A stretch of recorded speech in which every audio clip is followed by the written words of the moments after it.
Todo mundo. Então, boa tarde, gente, a todas, a todos. É um prazer muito grande estar com vocês aqui nessa tarde de sexta-feira, dando sequência ao nosso ciclo de conversas. Um prazer enorme. E, assim, algumas pessoas a gente conhece, são companheiros de jornada, de caminhar, mas outras pessoas eu não conheço ainda. Não sei se Renan, talvez vocês conheçam, mas vou me apresentar, essa pessoa que não para de falar. Eu sou a Valesca Val, sou praticante exploratória apaixonada. A partir de fevereiro desse ano, estou oficialmente aposentada, afastada da escola, mas não dos alunos, claro, né? E tem aquela perguntinha assim, quem é você hoje? Hoje eu sou uma pessoa muito feliz de poder dizer que eu sou uma eterna aprendiz. Que tal? Renan, e você? Quem é você? Bom, boa tarde a todos. Eu me chamo Renan Piedade. Estou muito feliz de estar aqui. Também me considero praticante exploratório há muitos anos, pelo menos desde 2012, quando eu tive contato com Inês, com a Adriana. Para me apresentar, eu gosto de dizer que eu sou aluno da Adriana, eu sou aluno da Inês, sou orientando da Adriana, orientando da Inês, aluno da Sabine, colega de tanta gente maravilhosa que está aqui. Amo educação, amo sala de aula, amo aluno, então eu acho que tudo isso nos une, pensando aqui no que nos une, esse amor pela educação, esse amor pela PE e essa alegria por discutir temáticas sociais, que é o que a gente vai fazer aqui hoje nessa conversa. Não é uma palestra, né? Não é uma apresentação unilateral, a gente vai conversar, vai entender aqui algumas questões juntos. Eu vou compartilhar aqui o slide para a gente dar início a tudo isso. Conseguem ver? Sim. Sim? Então, o tema da nossa apresentação, da nossa conversa, do nosso bate-papo é interseccionalidade, a questão dos marcadores sociais e os conflitos em sala de aula. Antes de tudo, eu gostaria de ouvir um pouquinho vocês, e eu e a Val, a gente preparou duas perguntinhas básicas, pensando que todos nós temos aí nossas estradas pedagógicas, nossas estradas, nossos caminhos formativos, e nessa estrada, vocês já tinham ouvido falar em marcadores sociais, em interseccionalidade, e a segunda pergunta seria: o que isso tem a ver com a sala de aula? O que vocês diriam? Eu não vou resistir, vou começar, tá? Sim, claro. Porque eu não lembrava do título do encontro de hoje, mas eu sabia que você e a Val iam conversar com a gente, né? E eu assisti a sua defesa. E eu fiquei com maior dúvida desse termo. Então, assim, agora que você compartilhou com a gente o slide antes, eu fiquei super feliz de saber que o tema é esse, porque eu não sei o que tem a ver com a sala de aula, e eu lembro pouco, assim, porque o pessoal já sabia na sua defesa, então não foi conversado muito sobre o conceito. Então, estou super feliz de poder saber um pouquinho mais sobre esse conceito aí. E os outros? Eu falei para a Valesca que interseccionalidade era uma palavra muito grande, demais para mim. E parecia inconstitucionalissimamente. Então, para mim, ela era muito grande demais. Ela me incomodava por ser muito grande. Mas talvez o incômodo seja pelo que ela representa mesmo, né? Renan e Val, que bom estar com vocês. Na verdade, a questão da interseccionalidade, ela está para além da sala de aula, né? Ela está em todos nós, inclusive nesse momento, que são aqueles marcadores que nos atravessam, que nos constituem de alguma forma, né?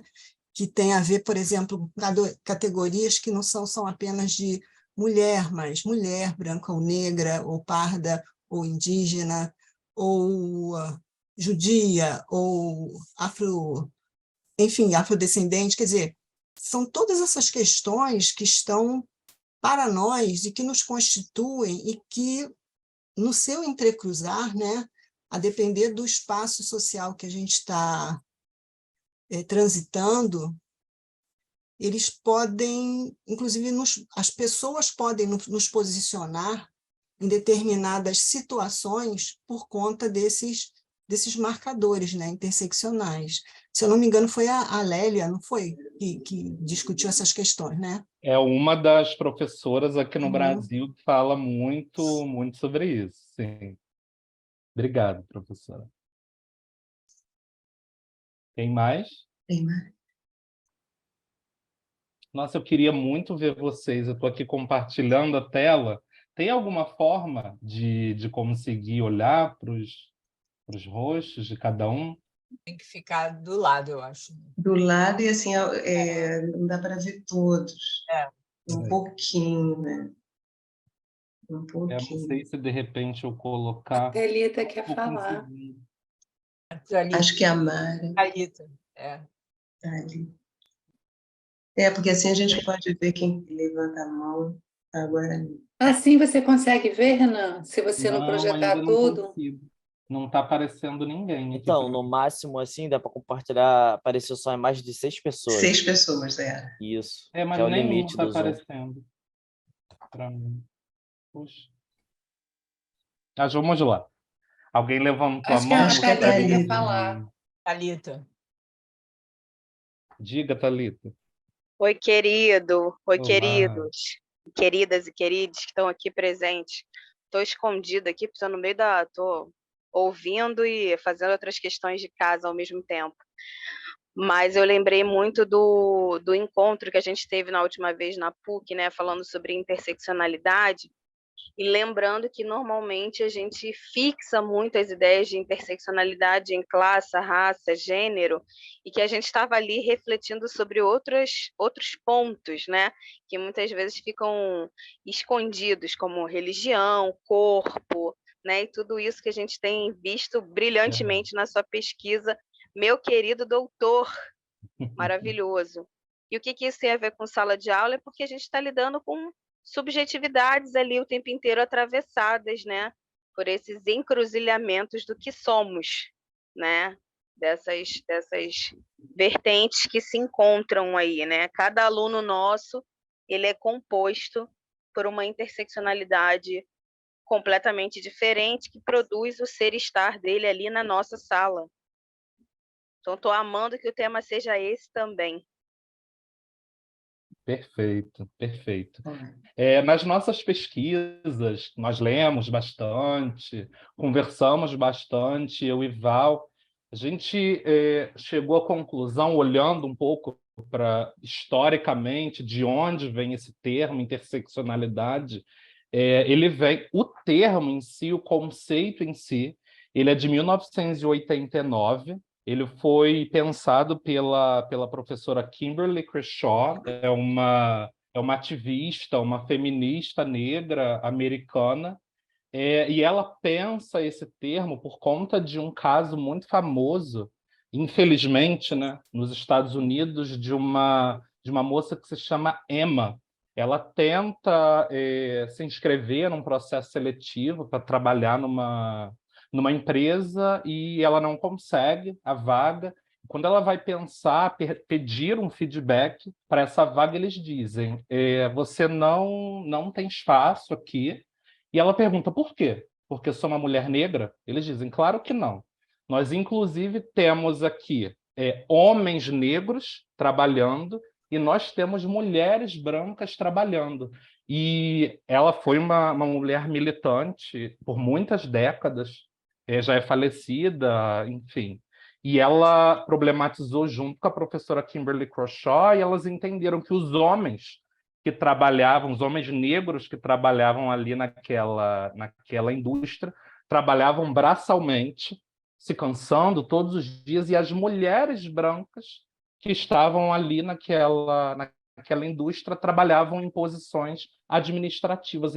Então, qual seria o lugar dessa mulher negra, da Emma, nessa empresa? Por que será que ela não foi aceita? E a partir disso, a Kimberly Crenshaw problematizou essa noção de interseccionalidade por muitas e muitas décadas. Nós temos muitos artigos, muitos livros sobre isso, não só escrito por ela, mas por outras pensadoras também, como a Patrícia Hill Collins. No Brasil, nós temos a Carla Cotirene, temos a Sueli Carneiro, e é justamente pensar como esses marcadores, enquanto sistemas de categorização social, marcam os nossos corpos. Como isso tem efeito na nossa vida, quando a gente fala em marcador social de raça, marcador social de gênero, de sexualidade, de classe social, mas como a Thalita bem disse, não só. Nós temos a questão das religiões, nós temos pessoas com deficiência física, como esses marcadores nos classificam socialmente. Quando eu falo de classificar socialmente, eu não estou tratando aqui de uma soma, tá, desses marcadores, e não estou dizendo que eles são hierarquizados, como isso tudo está entrecruzado, como essas matrizes de dominação nos constituem e nos organizam assimetricamente. Então, a gente pode chamar, alguns autores chamam de marcadores sociais, outros chamam de eixos do poder, mas o importante é a gente pensar como eles incidem simultânea, relacional e complexamente sobre os nossos corpos. E para convidar vocês para essa conversa, eu trago algumas vozes que têm pensado sobre isso, no âmbito acadêmico, nas escolas. E eu trago aqui um expoente, a professora Glenda Mello, da Unirio. Ela tem pensado os atravessamentos de mulheres, homens, negros, no âmbito das interações online e offline. Ela está pensando no mundo da tecnologia e como nossos corpos negros são interseccionados nesses encontros, em fóruns online. Nós temos também a professora Denise Botelho, que é da Universidade Federal Rural de Pernambuco. Ela tem pensado no âmbito das religiões de matrizes africanas, como esses marcadores sociais nos organizam enquanto candomblecistas negros, enquanto candomblecistas umbandistas brancos, enquanto pobres, enfim. No âmbito das religiões, sobretudo as religiões de matrizes africanas, nós temos a professora Letícia Nascimento, que é da Universidade Federal do Piauí, que se enxerga como uma mulher trans e está pensando a questão das transexualidades no ambiente universitário e também nas escolas públicas do seu estado, nas escolas públicas da sua cidade. Nós temos da casa a professora Thaís Borges, orientanda da Adriana. A Thaís, ela olha para o universo docente, né, das professoras no mestrado dela, professoras lésbicas, professoras negras, professoras pobres, quais são os atravessamentos nas narrativas e nas histórias dessas professoras, e já mais à frente, no doutorado, ela olha para a questão da branquitude, conversa com professoras universitárias brancas para entender como a branquitude impacta esse universo acadêmico, ensino superior. Temos também o professor Lud Gleidson Fernandes, também da UFPI. Ele teve uma passagem muito forte lá, e ele olha para as pessoas LGBTQIAP+, no âmbito da velhice. Eu acho muito bonita a pesquisa do professor. Ele olha para os sentidos da velhice nesses corpos dessas pessoas, como essas pessoas sentem a questão da idade, como isso as afeta, sendo negros, sendo negros gays, negras lésbicas, negros bissexuais. Então, nós não estamos sozinhos, tem muitas vozes pensando sobre isso, nós aqui hoje, esses professores, mas não só, né, Val? Nós temos outras pessoas pensando isso, e a gente trouxe outras vozes para trabalhar aqui com vocês. Vocês lembram que lá em cima o Renan falou, ele veio com uma pergunta instigante: o que isso tem a ver com a escola, com a sala de aula? E eu, na minha pesquisa, fui conversar com uma ex-aluna, uma aluna da São Tomás de Aquino, e pedir relatos sobre a vivência delas na sala de aula e que envolvessem, né, esses momentos, esses conflitos,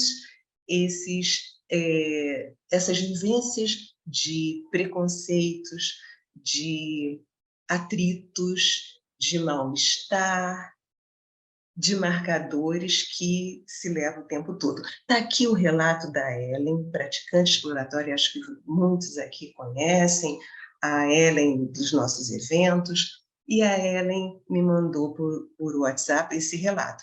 Eu vou deixar para vocês, eu gostaria que vocês lessem e que vocês, de um modo espontâneo, ou começassem a ler, ou destacassem pedaços que tocaram vocês, que vocês quisessem conversar conosco a respeito. Com vocês.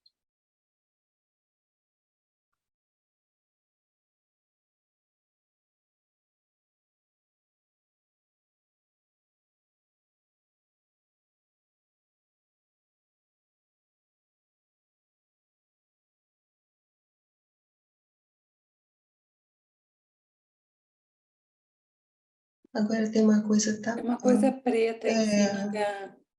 Pronto. Isso. Saiu, tá. Uhum. Eu queria fazer um comentário sobre esse texto aí, porque eu acabei de ver agora, né? Eu sempre achei a escola um lugar muito violento. E eu me sentia, como eu trabalhei muito tempo com formação de professores, né, em diferentes instâncias, eu ficava assim, será que eu posso falar isso na formação de professores? Eu estou formando professores para a escola, e aí eu vou dizer, pô, a escola é um lugar muito violento. E eu cheguei a ouvir de alguns alunos assim, poxa, mas então o que você está fazendo aqui? Porque ao mesmo tempo que eu achava muito violento, eu sempre critiquei muito na escola. Mas, lendo esse texto, além disso, o que me ocorre, assim, que eu tenho 43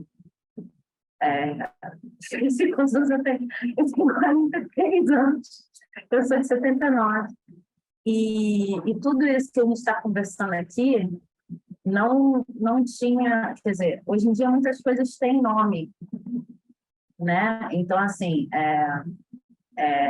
violência ou preconceito de acordo com a faixa etária, por causa de, sei lá, da faixa etária. Hoje em dia a gente tem etarismo, a gente tem blogs, pessoas falando sobre isso. Se acontece alguma coisa na escola, de repente tem um professor que já leu e tal. E essa coisa, estou lendo aqui, um aluno tendo a cabeça enfiada no vácuo por ser gay. Essas coisas aconteciam na minha época também, mas assim, a gente quase não usava a palavra gay, a gente quase não usava a palavra lésbica. Eu era uma mulher lésbica, uma menina lésbica naquela época. Eu não tinha ideia do que eu era, porque esse nome não fazia parte da minha... Então, eu acho assim, eu só queria trazer essa contribuição assim de... eu acho que a gente ganhou...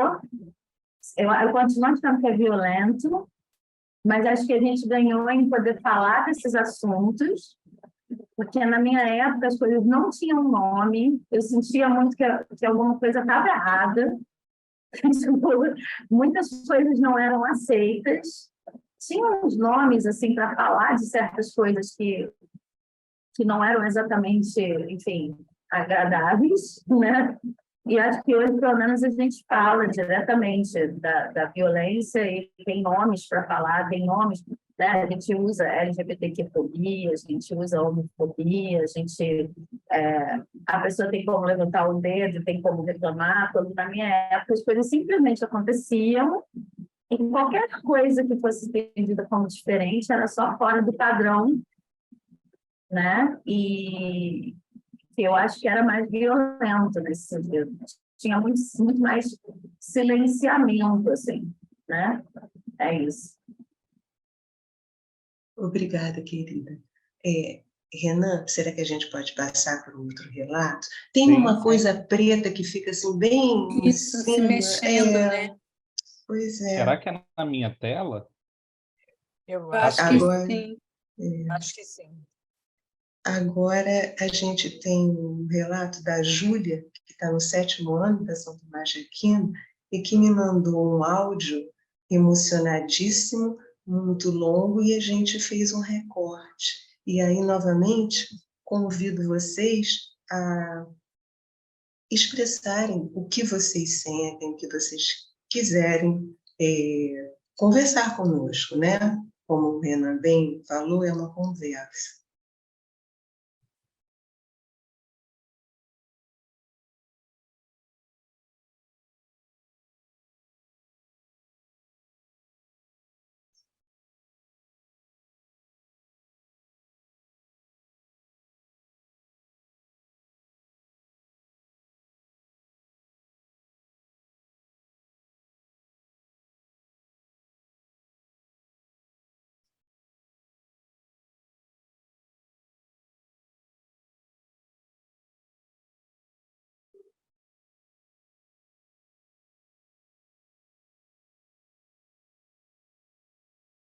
Oi, tudo bem?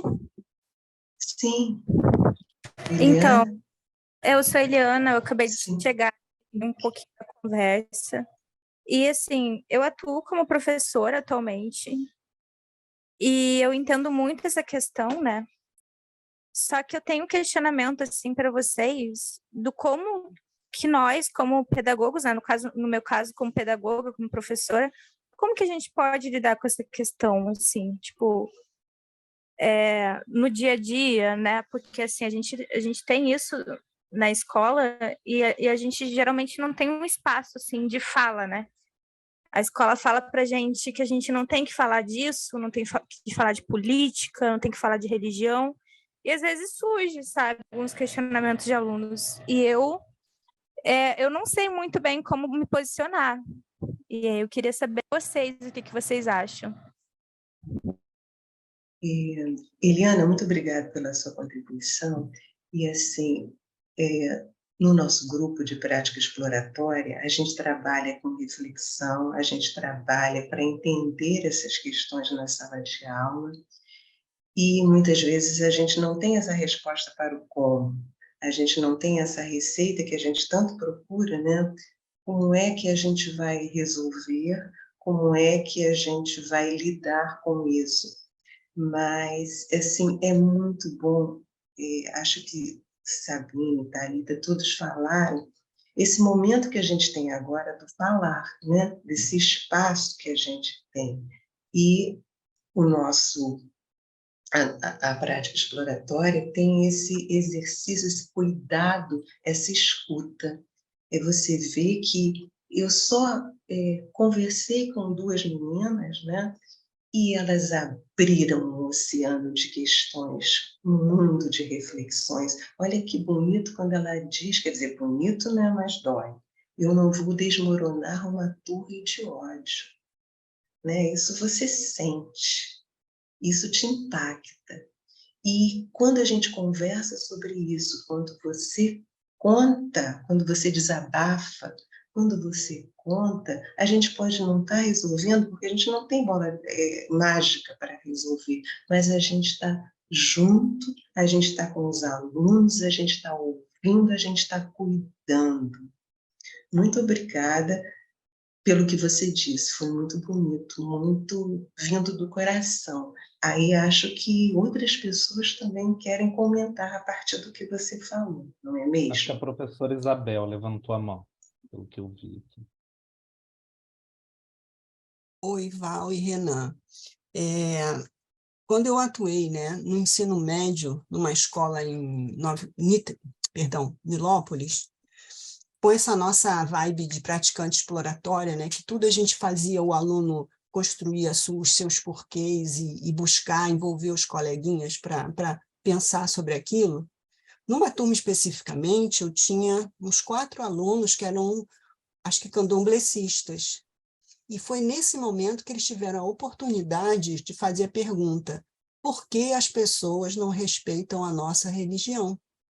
E foi um momento em que, assim, meio catártico, de eles trazerem para a sua fala, na apresentação do pôster, o sofrimento que eles passavam.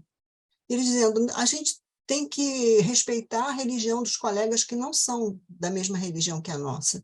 Então, por que eles não respeitam a nossa também?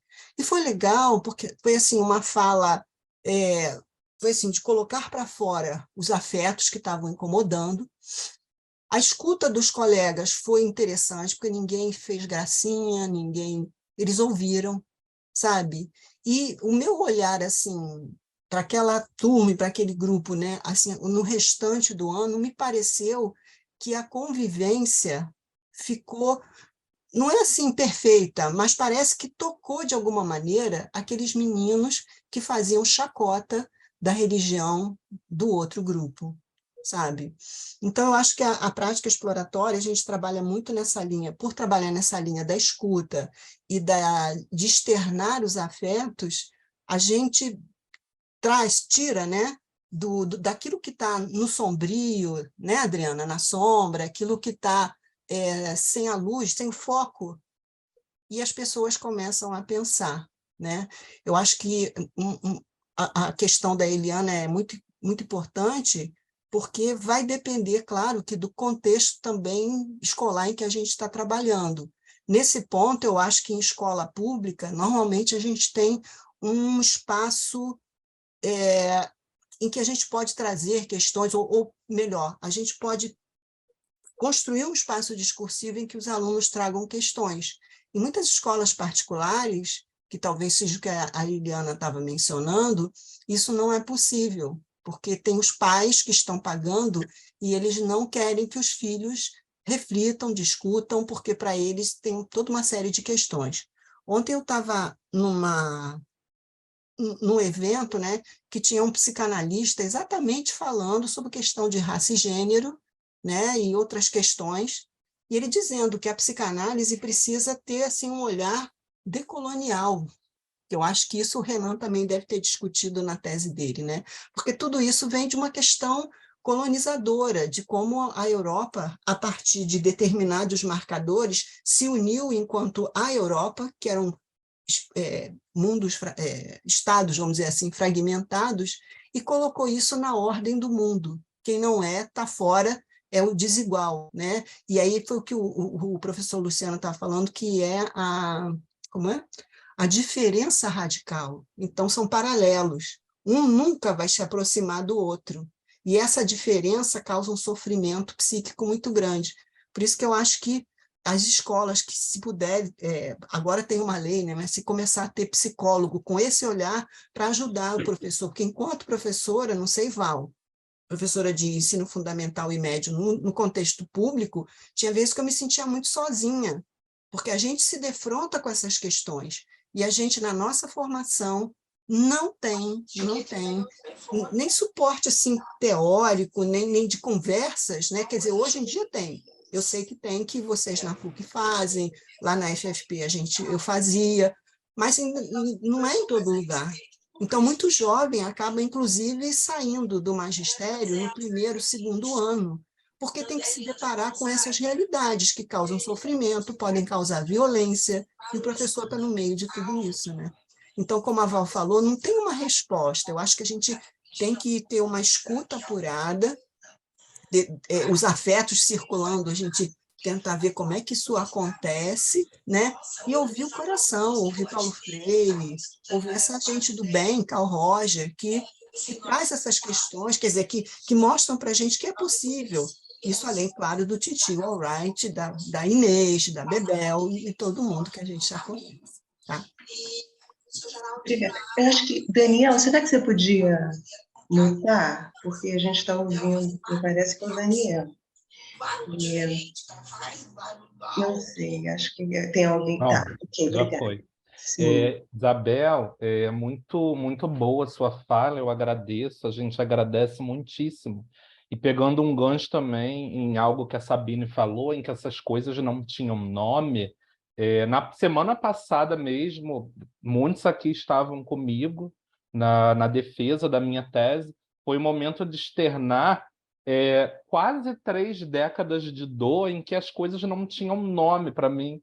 As questões não estavam organizadas na minha mente. Não que por organizar eu esteja pensando em dar respostas. Eu ainda não tenho essas respostas, mas a gente se abraça no escutar, a gente se abraça nesse ouvir mútuo que a gente tanto fala aqui. E é importante a gente pensar, eu trouxe aqui uma fala da Sojourner Truth, é uma fala de 1851.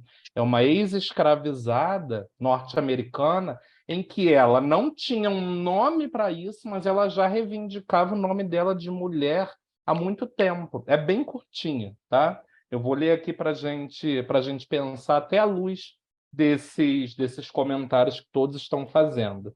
Ela, como mulher negra, ex-escravizada, afro-americana, dizia: aqueles homens ali dizem que as mulheres precisam de ajuda para subir em carruagens e devem ser carregadas para atravessar valas e que merecem o melhor lugar onde quer que estejam.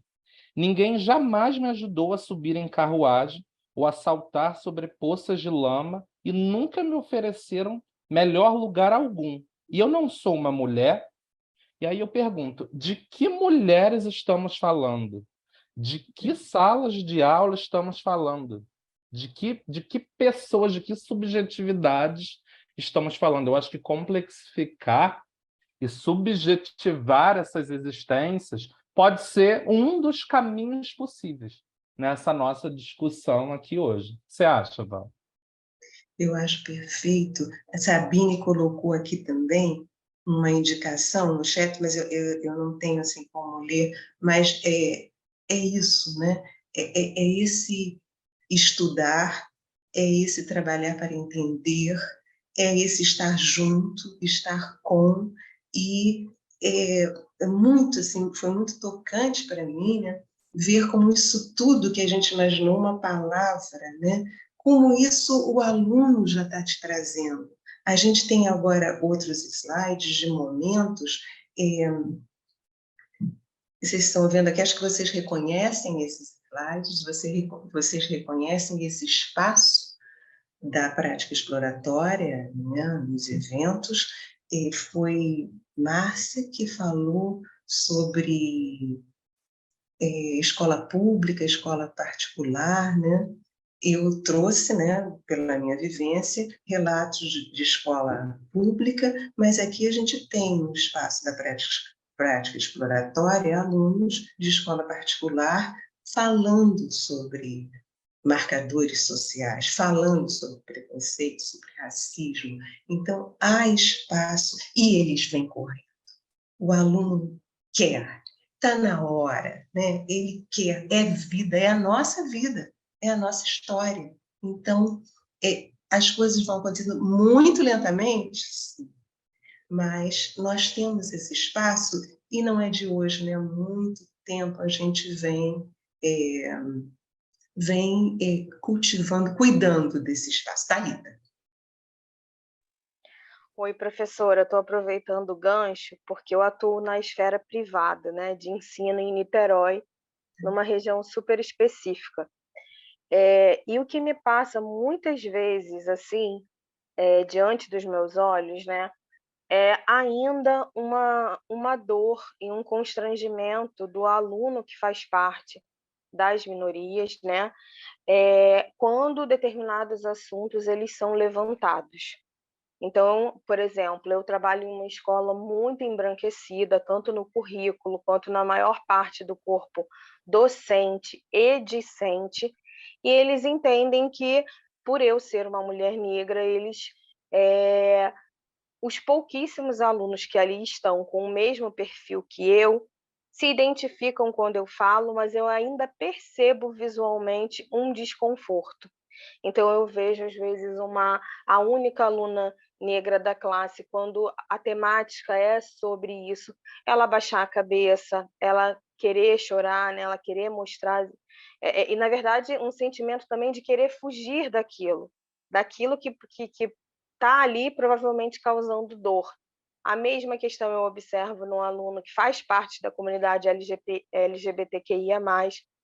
Então, muitas vezes eu também me pego nesse conflito de como trabalhar, porque é necessário, cada dia mais, cada vez mais, e como olhar também para esse comportamento que se revela ali, de dor explícita que a gente, como professor, enxerga, e não saber, né? Eu costumo falar com os meus alunos sempre: olha, se existir alguma coisa aqui na sala que for desconfortável, pode me procurar num outro horário, pode conversar, tentar abrir o diálogo, mas essa dor também existe ali na adolescência e muitas vezes eu não sei como lidar com aquilo, né?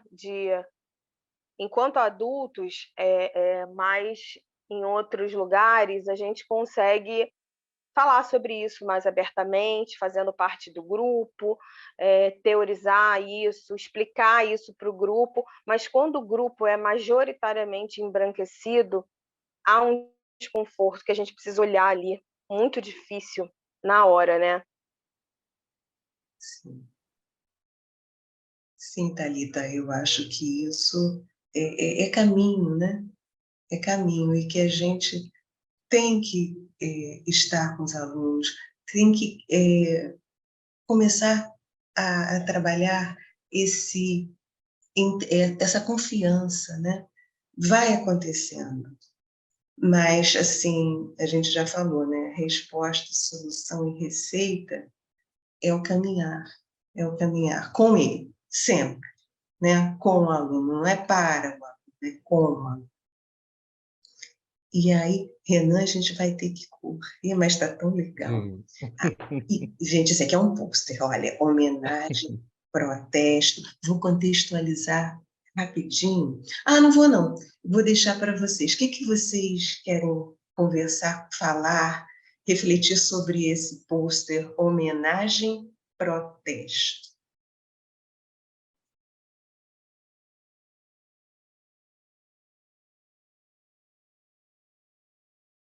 O que seria isso? A gente tem onde mora o preconceito,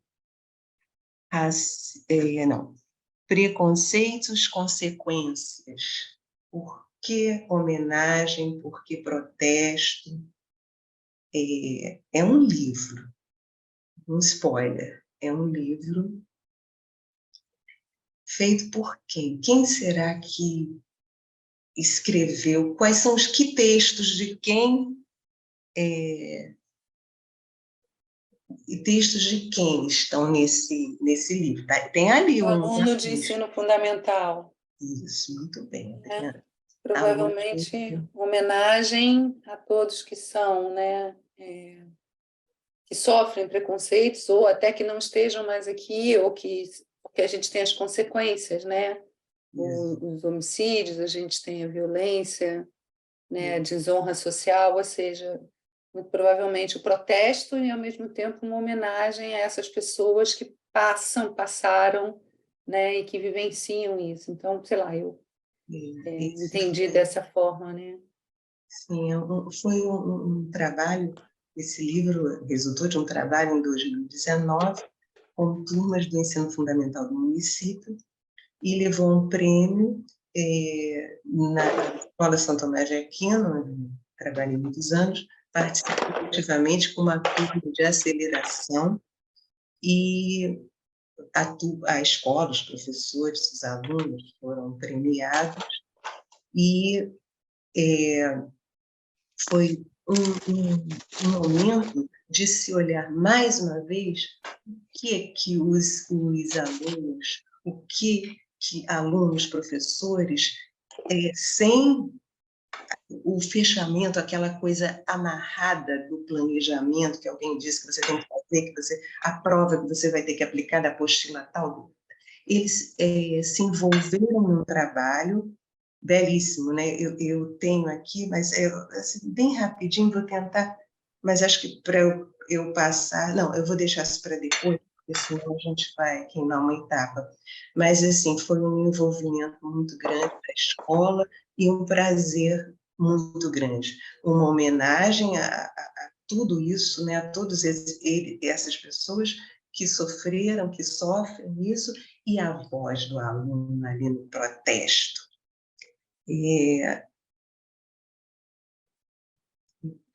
Pode ser o próximo, Renan? Sim. E aqui a gente tem, assim, a nossa vida, né? Histórias que nos atravessam, histórias de ataques, do que a gente vem vivendo agora, né? Essa vida, a ofensa racial, risco de ficar sem estudar, operação policial, toda essa violência que nos cerca e que a gente vê adolescentes, crianças querendo paz, né? Homenageando a paz, trabalhando para a paz e vivendo a violência. Eu acho, quando a gente leva em consideração que estamos falando aqui, nesses minutos juntos, a importância de olhar para esses marcadores sociais, de problematizar esses marcadores sociais, está aqui, né? É isso aqui que atravessa os nossos alunos, é isso aqui que atravessa a nossa vivência enquanto professores em formação. Temos crianças fora da escola, crianças pobres. Eu e a Val, a gente estava discutindo bastante ontem, a gente pensando nos casos de tiroteio que a gente tem no Rio, e como isso funciona como uma rede de violências, muitas vezes, né, Val? Sim. Porque a gente tem um tiroteio e a escola ela é fechada, a criança fica fora da escola e muitas vezes precisa estar em casa, e a mãe daquela criança ela precisa trabalhar para sustentar muitas vezes aquela criança. Temos mães solteiras, no caso, como fica tudo isso? Como fica esse sistema educacional? Como fica a nossa vida? A Adriana levantou a mão? Sim. Fala, querida. Não, eu levantei só para uma complementação, né? Você está falando que vocês estavam discutindo, eu também estava lendo, vendo lendo uma notícia, uma reportagem, também sobre a questão que a gente pensa na questão do racismo, mas a gente esquece também do racismo ambiental, né? O racismo urbano. Como essa questão vai para a sala de aula também, né? Essa questão onde são nossas, isso que você está falando, onde são nossas escolas, né? Quem é a maioria, quem são esses alunos na sua maioria em determinadas escolas, eu digo escolas inclusive públicas, né? A questão que acho que foi a Thalita que falou, né? De turmas muito embranquecidas, né? Então, essa questão do racismo ambiental, também do racismo urbano, isso influencia também nas dinâmicas das escolas, né? Isso é muito... que são itens, são aspectos, né? Questões interseccionais também, né? Que muitas escolhas são feitas, às vezes, em função disso, infelizmente. Desculpa, Bebel, falei. Bebel. Eu estava só pensando que esse momento é um momento muito difícil para todos. É um momento muito político, né? Que os professores de algumas áreas assim não têm bandeiras políticas, né? Não se veem como atores políticos, mas parece que isso é que está nos chamando, né? E nós vamos ter que começar a atuar subversivamente ou declaradamente. Vamos ter que encontrar formas, como aquela professora falou, né? Como a gente faz? A gente vai ter que ir inventando cada um, ou em grupos, mas vamos ter que ir inventando como entrar nessa briga mesmo, porque é uma briga. Sim. Bebel, ontem eu assisti a uma palestra de um pastor americano, mas que também é professor, se eu não me engano, de Princeton. E ele é um grande ativista, pena que eu esqueci o nome dele, isso não sei se vocês conhecem, Instituto Conhecimento Liberta. E uma coisa que ele estava falando, né, porque ele é visto como assim, uma espécie de sucessor do Luther King. Ele diz que a questão maior não é fazer da pessoa branca um aliado, mas é pensar que ele é um irmão. Então, eu acho que isso é fundamental, né? Também não pegar essas questões e colocar o outro sempre como oponente, porque existem pessoas brancas que não se alinham a isso aí. E mesmo aqueles que se alinharem, deve ter alguma coisa legal e a gente precisa descobrir. É claro que ninguém vai dar suporte a uma atitude de violência, né, de racismo, nada disso. Mas eu acho que enquanto a gente não olhar para esse outro, com esse olhar também de que há possibilidade do bem nessa pessoa, né, de paz, de coisa e tal, a gente também não caminha, porque a gente também vai ficar na defensiva, porque pessoas brancas também, algumas, né, reclamam vamos dizer, um racismo reverso, né, que elas também sofrem isso. Então, a gente tem que ter tudo isso na cabeça. Por isso, a complexidade e não dá para se ter uma resposta de jeito nenhum, né? Uma solução. E o bom é que a prática exploratória está tranquila em relação a isso, né? Que a solução, ainda mais assim, imediata e resolvendo tudo, não dá, porque somos complexos, impossível, né? Mais alguém?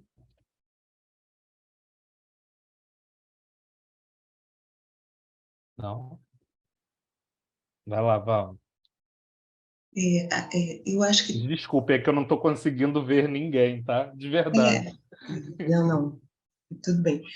A gente falou, né, falamos bastante dessa impossibilidade no momento, né? A Bebel já está aí pronta para a ação, mas de ter uma resposta, ter uma receita e, assim, mais reflexão. Quantas questões já foram levantadas aqui nesses minutos que estamos conversando? Quase uma hora. Bom, mas a prática exploratória trabalhando para entender esses impactos sociais nos nossos contextos educacionais. É hora da gente se perguntar, é hora da gente refletir, será que a gente pode dizer que a escola, essa escola que a gente tem, abraça os sonhos dos jovens, das jovens, acredita em suas potencialidades? Qualquer evento da prática exploratória, é isso que a gente tem, protagonismo, agentividade, muita criatividade.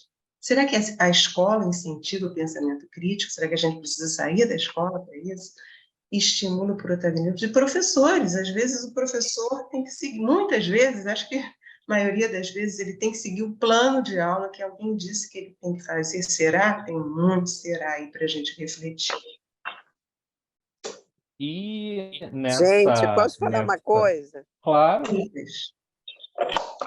Eu não estou, sei lá, nunca acompanho no celular, não estou sabendo direito como pedir, levantar a mão, sei lá, essas coisas, mas queria dizer que eu estou adorando, eu estou de longe e já vou desligar, mas claro que concordo com tudo que vocês falaram e compartilharam. E só para lembrar, uma palavra que, engraçado, não ouvi foi respeito, né? A gente está falando de respeito à diversidade, às diferenças. Me lembro daquela fala linda do Saramago, dizendo, né, que a criança é educada tipo, a não gostar ou temer o diferente, e não a respeitar ou a apreciar o diferente, né? Então, eu acho que a prática exploratória nos dá essa chance de falar sobre, de ouvir, de prestar atenção, de aceitar e de respeitar, como os alunos sempre falam. Respect, respect, respect. Agora, acho que daqui a pouquinho eu vou sair, mas estou achando maravilhosa essa conversa. Obrigada, Val, e obrigada, Renan. Respeito, sim. Pensando nessa palavra, eu acho que uma das maneiras de respeitar essas vivências, a gente discutir um pouco sobre elas e compartilhar um pouco dessa dor.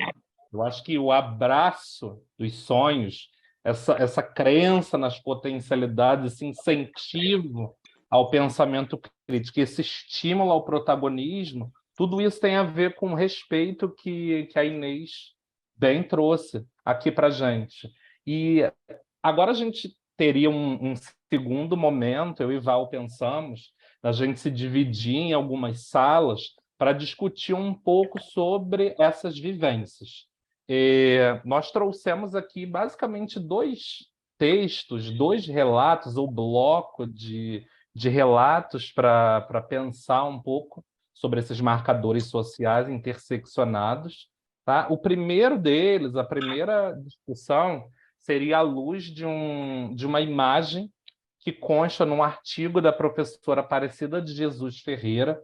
Para quem não conhece, ela fala muito sobre formação docente, sobre sala de aula e sobre esse respeito à diversidade. Ela fala sobre letramento racial, e esse artigo se chama Identidades Sociais, Letramento Visual e Letramento Crítico. Nesse artigo, que é de 2012, ela problematiza um pouco como os corpos negros eles são retratados na mídia, em especial numa reportagem da Folha de São Paulo. E a ideia é que a gente discuta um pouco sobre isso, pensando nas nossas salas de aula, nas nossas vivências, com os nossos alunos, com os nossos professores. Então, esse seria um tópico para discussão. E o segundo tópico seria conhecermos e problematizarmos um pouco os relatos de alguns licenciandos negros sobre suas experiências emocionais na formação docente. Só para contextualizar rapidamente, essas conversas foram construídas entre mim e esses licenciandos. Nós temos um de biologia, uma de letras e uma de pedagogia. Os 3, à época, estudavam numa mesma universidade, uma universidade privada da Zona Sul do Rio de Janeiro. Os 3 alunos estavam no último período, tá? Já tinham cursado suas respectivas licenciaturas quase que completamente. Os 3 são moradores de comunidade. O professor de biologia morava na CDD, na época. A professora de letras morava numa comunidade em São João de Meriti, e a de pedagogia numa comunidade em Santa Cruz. E eles falam um pouco sobre essas vivências comigo. Então, a ideia é que a gente... Espera aí, deixa eu parar de compartilhar a tela.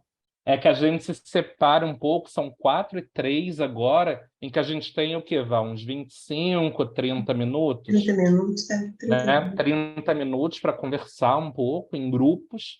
E se vocês quiserem, puderem, a gente gostaria de ter um produto final dessa discussão. Pode ser um pôster, pode ser uma poesia, uma carta para esses licenciandos, ou para a professora Aparecida, o que vocês quiserem discutir, tá? De maneira bem livre. Quem poderia dividir as salas? Deixa eu pensar aqui. Pode dividir? Posso fazer, posso. Vou fazer. Tá bom. A ideia é que é daquele jeito que a gente conversou. Quantos somos? 22. Somos então, 4 salas, tá bom? Isso, tá, 4 são 4 salas. salas. 27. Nós somos 27. 27. 27? Não, 27 contando conosco, né? Eu digo além de nós, 22, né? É porque eu, enfim, eu vou colocar. Tá certo. A gente vai. Então, vamos lá. Não está indo? Então, são 4 e 4. São 4 salas, Nós né? podemos voltar às 4h30, pode ser? Para a gente conversar abertamente? Podemos. Renan, você vai compartilhar a foto da Folha de São Paulo? Então, todo mundo, você tem aí com você, a Adriana tem, a Bebel também tem. Cada um vai ter. E a gente nas salas pode... Isso. Tá. Tá? Agora, Clarissa e Alan, acho que vocês caíram da minha sala. Quando eu olhei, vocês tinham desaparecido. Mas aí chegou a Fernanda. Eu fui levada para a sala do Renan, mas aí eu peguei a conversa assim, já começada, eu fiquei quietinha. Ah, não acredito. Agora você fala. Agora fala isso. Não, mas eu adorei ouvir, muito impactante tudo, né? Nossa. Gente, mexe muito, né? E as imagens são tão fortes que elas falam por elas mesmas, né? A gente não se sente confortável nem de discuti-las, de usar palavras, sei lá, é muito E forte. a leitura, você vai lendo, você sente no coração. Aquilo chega a doer mesmo, é dor física, você sente a dor, né? E é louco porque a gente está tendo oportunidade de discuti-las, mas quando ela chega na sua casa, num jornal, no momento que você está indo trabalhar, é muito duro, né? Não é mole, Sem dúvida. Essa vivência na escola, esse tempo todo, né? Quando as pessoas dizem, eu nunca me vi representada, quem sou eu? Que livro é esse? Quem são essas pessoas? Né? Na universidade. Na universidade. Na universidade. Eu estava falando, né, Clarissa, lá na nossa sala. Eu não, quando a gente estava conversando, eu e os licenciandos, eu não pedi para que eles contassem necessariamente histórias de atravessamentos raciais, não. Eu perguntei, o que você viu aqui? Como foi sua licenciatura? Foi isso que eu perguntei. E a licenciatura para eles foi isso. Assim, nós tivemos conversas longuíssimas. Com cada um eu conversei 1h30, 2 horas. Quando você olha para todos os relatos, a maioria deles é de dor. De dor, de apagamento, de silenciamento, de vontade de desistir. Não quero mais. O indivíduo sai da licenciatura, eles estavam no último período, né? Saem da licenciatura dizendo, não quero dar aula. Os 3 chegaram a falar isso. Não quero dar aula, não... acho que não é isso que eu quero para mim. E eu olhei, assim, a gente conversou, até sem gravar e tal. Eu falei, mas por quê? Quanta gente precisa da gente, né? A gente precisa tanto deles também. A gente precisa de aluno. Não tem como, né? Isso que a gente escolheu fazer, a gente precisa. Estar com eles, né? É muito triste. Posso falar? Pode? Claro. Nossa, que nome é esse que apareceu? Ah, tá. Eu não estou em sala de aula, mas eu converso com pessoas, com professores, né, em sala de aula, e na reunião passada, não sei quem falou sobre expandir essa discussão para justamente dentro da universidade e com esses professores em sala de aula, formas de lidar com essa prática exploratória em sala de aula, claro. É muito complicado pela imensidão que a gente tem nesse país. E discutir essa questão dos rótulos. Eu até estava conversando com a Clarissa, quando estávamos nós dois, depois a Val, que essa semana eu estava vendo um vídeo sobre rótulos. E que nos anos 80, quando eu passei pela escola nos anos 80 e 90, isso era muito forte. Hoje ainda é muito forte, mas hoje tem vozes, tem luta. Apesar de ainda muito desrespeito, mas nesse período, a grande maioria não tinham essas vozes. E é aí que surgem os traumas, né? Muita gente, muitos adultos até costumam brincar assim, mas os jovens de hoje, não, os adultos de hoje também trazem muitos traumas. Não são só os jovens. Sim. Professores que foram alunos nesse período também trazem muitos traumas. E muitas das vezes, por conta desses traumas de sala de aula, não sabem lidar e desistem. Eu trabalho na área de tradução e revisão de textos, e muitos tradutores e revisores, eles falam assim, eu não quero estar em sala de aula por conta de toda essa situação, porque só tem essa visão. Então, essa discussão que a gente está tendo aqui, ela deveria ser expandida. Ela deveria ser expandida para mostrar para essas outras pessoas que há pessoas precisando da gente, de professor, de vocês, no caso, que estão em sala de aula. E esse é meu pensamento fora da sala de aula. Mas fora da sala de aula, mas na vida, né? Sim. A gente vive, né? Esse momento que a gente está vivendo, esse momento de violência, de intolerância, a gente vai sem rumo, a gente não sabe, né? Onde a gente vai parar. A gente tem, né? Nós temos essa sorte, a gente vem construindo esse trabalho com a prática exploratória, com a filosofia da prática exploratória, e a gente vem se apoiando, a gente vem crescendo, a gente vem construindo, mas a gente não tem solução, né? Eu acho que é isso mesmo, é a gente conversar, é a gente trazer, Bebel falou que está na hora da gente agir, mas esse agir da gente com os alunos, né? Porque eles estão aí vivendo e eles não aguentam mais, eles não toleram mais, eles dizem a verdade, né? Não adianta você tentar florear. Ah, que escola? Vamos pintar a escola, vamos botar o porteiro eletrônico, vamos vistoriar. As soluções que a gente tem. Guarda rondando. Essa é a solução para as nossas escolas? Isso vai resolver?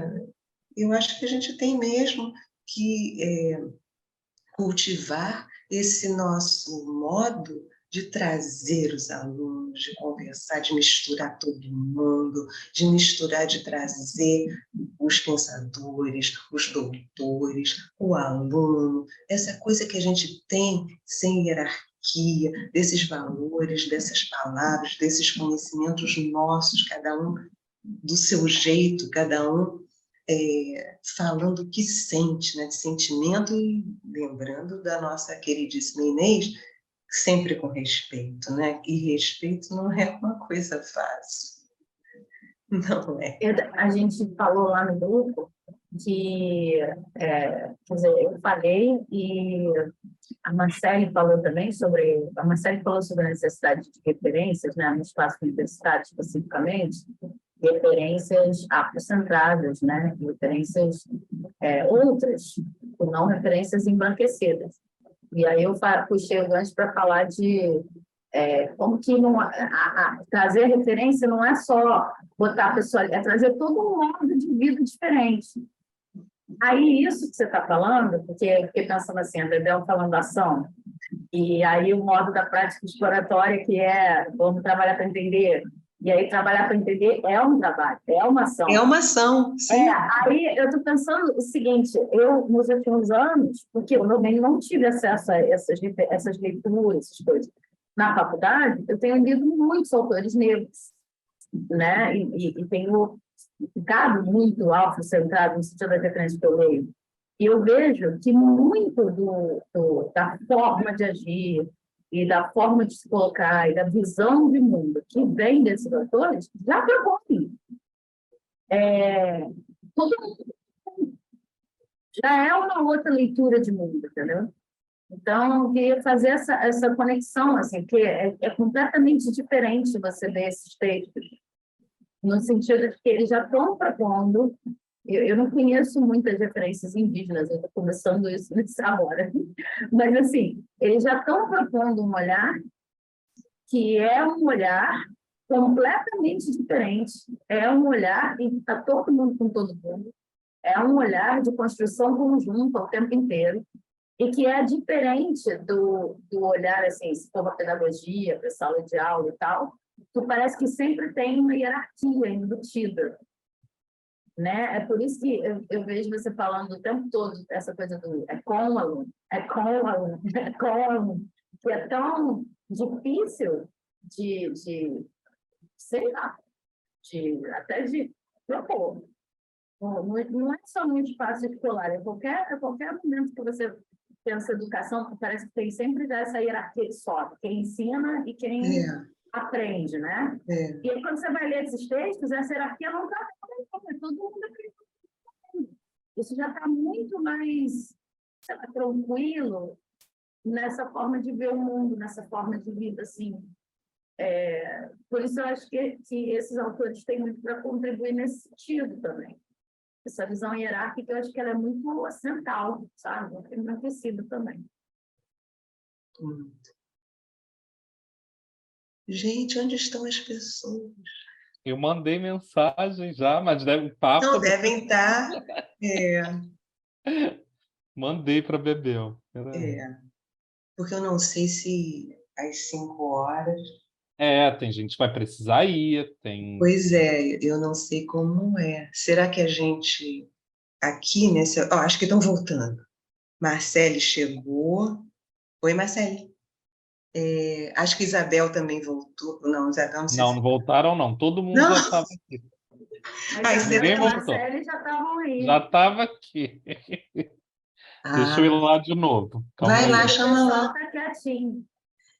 Sabine, sabe que outro dia eu fui na Travessa procurar livrinho para os meus sobrinhos netos, que eu não moro aqui no Brasil, e aí eu fiquei tão feliz porque tinha Bell Hooks para criança, eu não sabia. Aí eu, né, toda assim, Bell Hooks para criança.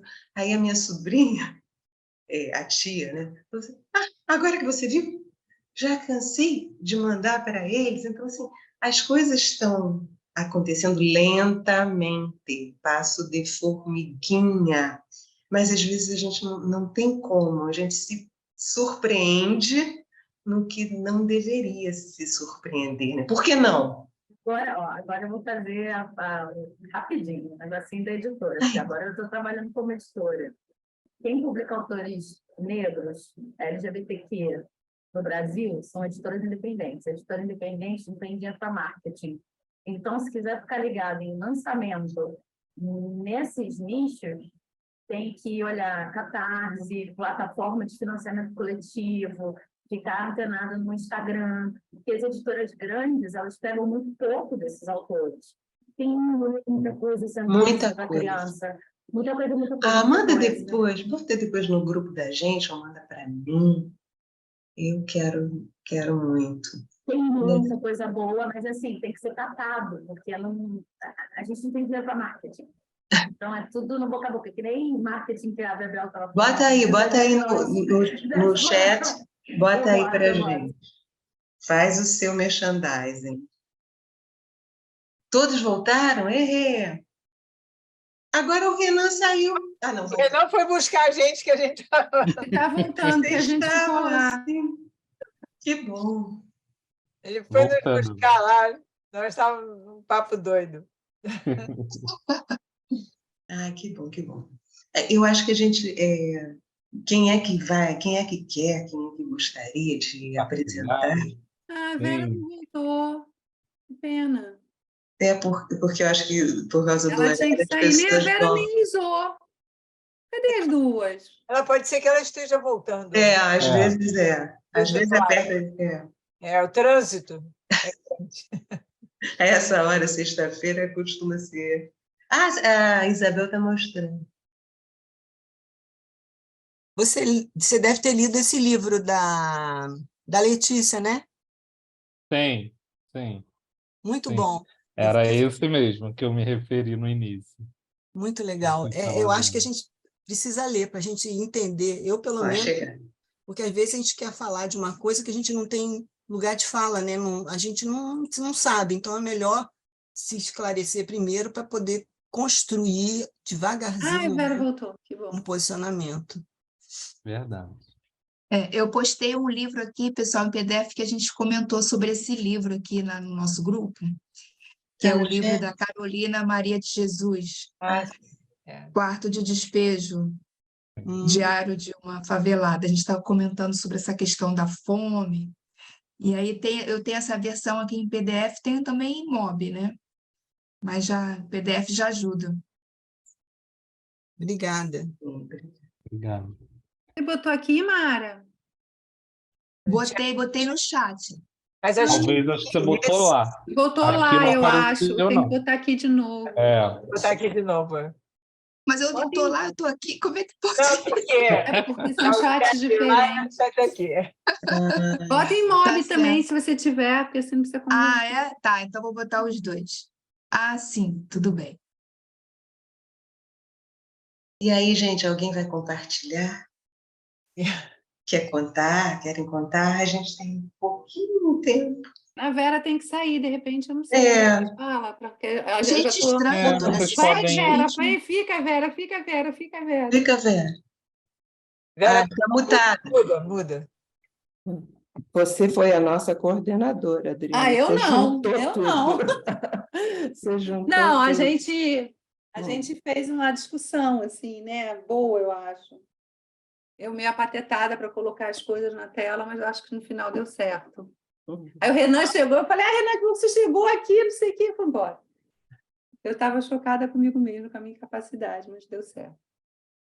A gente no nosso grupo discutiu muito, e uma coisa muito interessante é que a gente falou muito das nossas coisas, né? Dos nossos sentimentos, dos nossos atravessamentos pelos marcadores todos, e foi muito bom. E até uma ou outra falou, eu não sabia que eu podia falar de mim, né? Que eu podia ser eu também nas conversas. Mas eu acho que a prática exploratória tem muito isso, né? Porque é um espaço que a gente fala que é terapêutico, né? E é um espaço que a gente acaba falando de si, dos seus sentimentos, das suas experiências. Então, Sim. foi muito bom, foi ótimo. Eu achei que a gente... Mas não produzimos nada, produzimos muitos pensamentos. Sim. Eu falei de produção, mas o nosso grupo também não produziu. A gente falou... Não produzimos um material, eu digo, nós discutimos muito. Né? No nosso grupo, acho que a gente discutiu mais a imagem do artigo do que os relatos, que acho que todo mundo ficou meio chocado com os relatos, e então a gente não conseguiu associar muito a imagem com aquilo, né? Então, ficou mais uma análise multimodal aí.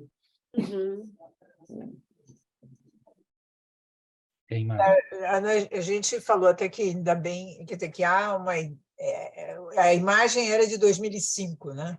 Sim. Então, a gente acha que talvez a Clarice até falou que na escola dela, acho que os alunos teriam uma observação bem melhor do que em 2005, né? E acho que agora nós estamos aprendendo, né? Estamos aprendendo a ver melhor.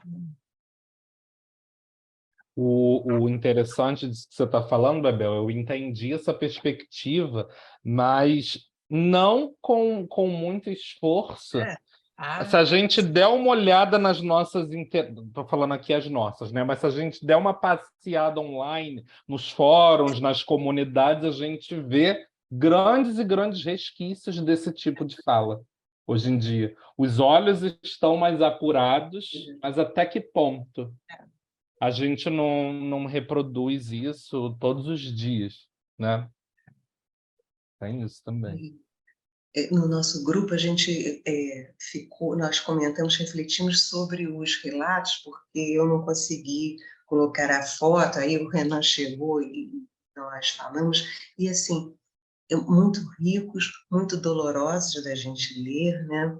E eu, assim, agora pensei, né, na importância, né? Nós que trabalhamos, de certa forma, com a formação de professores, essa necessidade dessa discussão que estamos tendo, que ela vá adiante, que ela prossiga, é essencial, né? Porque, como o Renan falou, né, a gente vem também de uma formação que não levava-se em conta, né? E a gente, qual é a nossa tendência? Reproduzir, né? Reproduzir. Claro que a nossa linha de trabalho, a nossa filosofia de prática exploratória, ela atenta para essa dor, ela vem, né? Não é de hoje que os alunos falam disso, a gente tem nicknames lá no ISA, a gente tem brains, os cérebros, falando sobre todos esses assuntos, mas hoje é assim, essa grita, né? Esse momento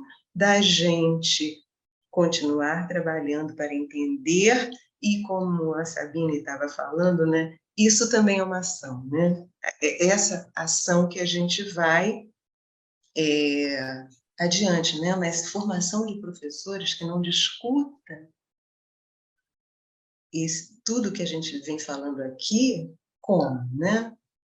Não há explicação. Nós também não produzimos nada, não. Eu até tentei, né? Falei assim, vocês querem apresentar um rap aqui dos alunos lá do livro, do livro do Prêmio Literário? Vocês querem, mas não rolou.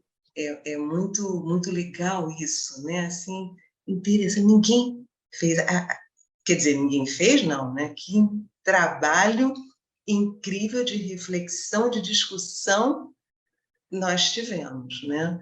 Mas, assim, produto não deixamos. Acho que tem muita coisa aqui que a gente vai sair, não sei.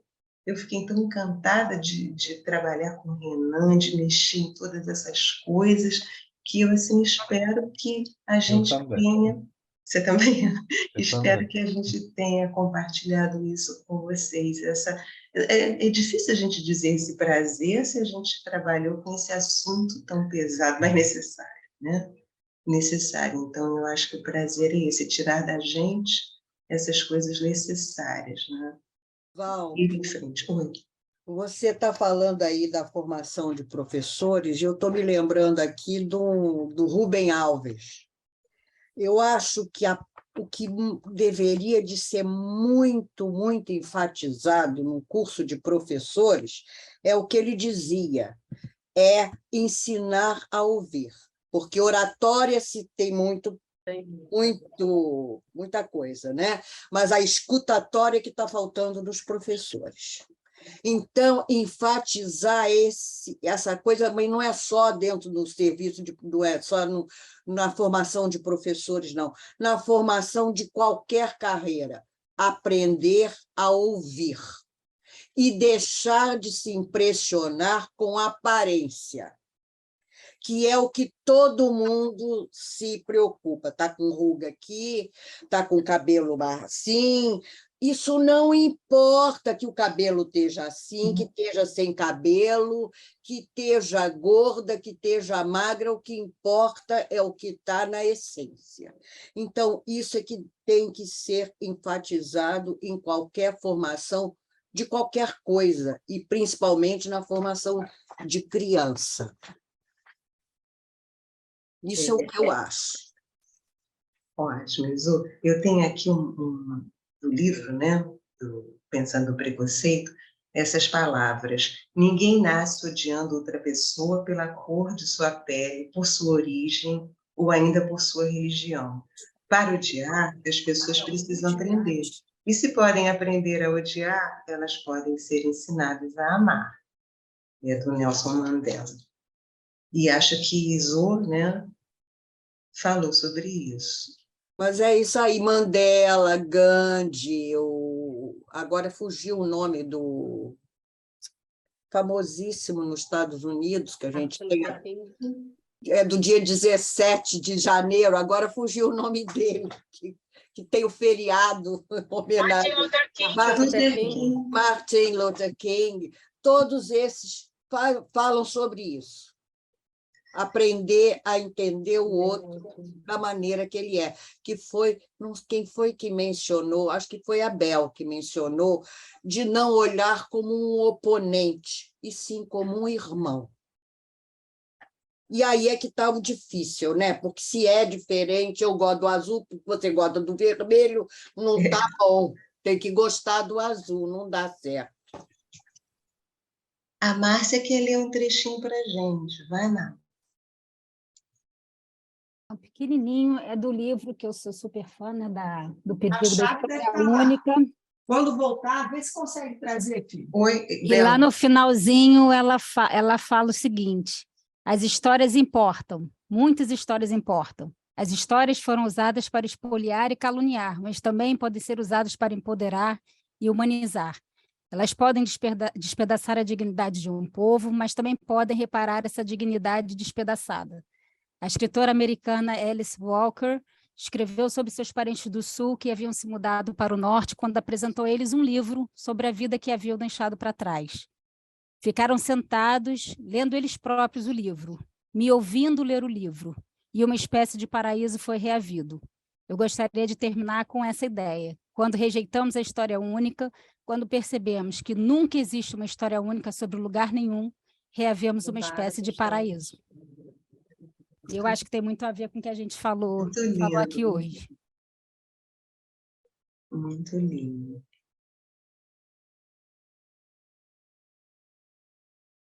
Eu coloco o slide, Val, para a gente encerrar, então.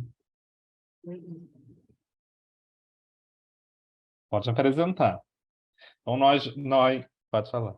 Pode falar. Não, fala, você está tão bem. Então, nós ficamos pensando numa maneira de encerrar, pensamos, discutimos vários direcionamentos e a gente chegou a essa canção, A Paz, mas não uma paz romantizada, uma paz sem luta, é uma paz que é ativa, em que a gente busca e busca com o outro essa paz, e com essa canção belíssima, interpretada pelo Gilberto Gil e pela Isa, a gente termina o nosso encontro de hoje. Deixa eu colocar o áudio também, e agora sim.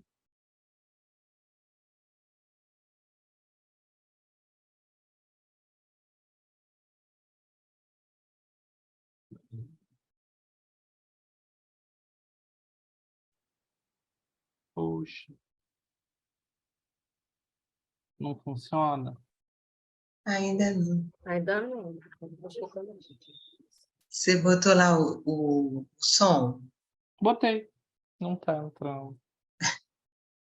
Vai. Não, mas eu vou mandar o link. Claro. Como assim? Espera aí. Para todo mundo. Para tudo tem jeito. Tem. No YouTube, geralmente, facilita. Eu testei várias vezes. A gente deu na hora. Só um minutinho. Tá. Tá indo agora? Tá. Tá. Tá todo mundo vendo? Sim.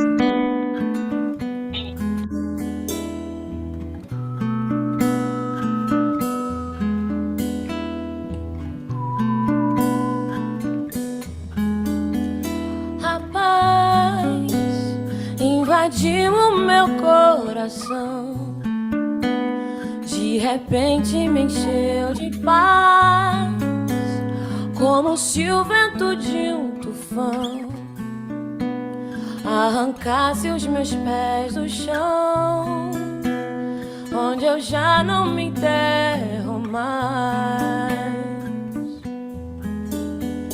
A paz fez o mar da revolução, invadi meu destino, a paz, como aquela grande explosão, uma bomba sobre o Japão, fez nascer o Japão da paz. Eu pensei em mim, eu pensei em ti, eu chorei por nós. Que contradição, só a guerra faz o nosso amor em paz. Eu vim parar na beira do cais, onde a estrada chegou ao fim, onde o fim da tarde é lilás, onde o mar arrebenta em mim, o lamento de tantos ais.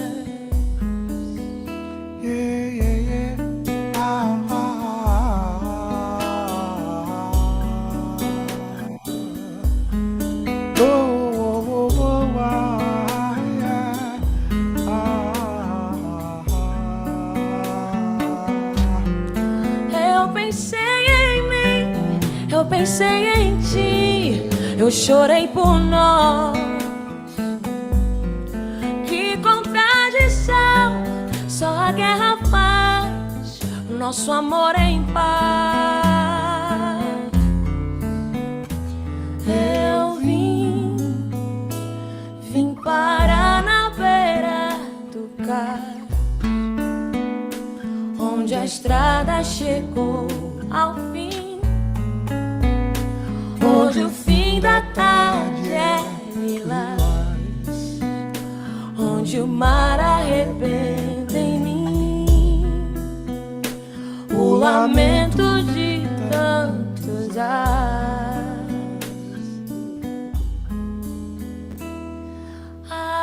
paz.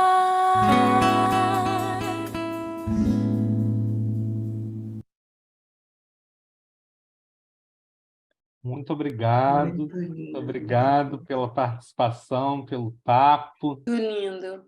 pelas reflexões. Muito bom.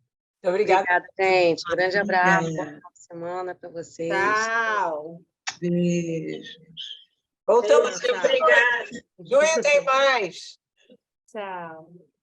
Isso. Obrigada.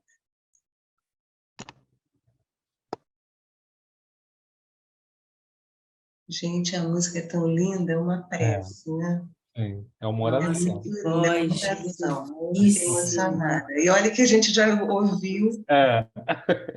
Nossa. Muito bom. É muito lindo.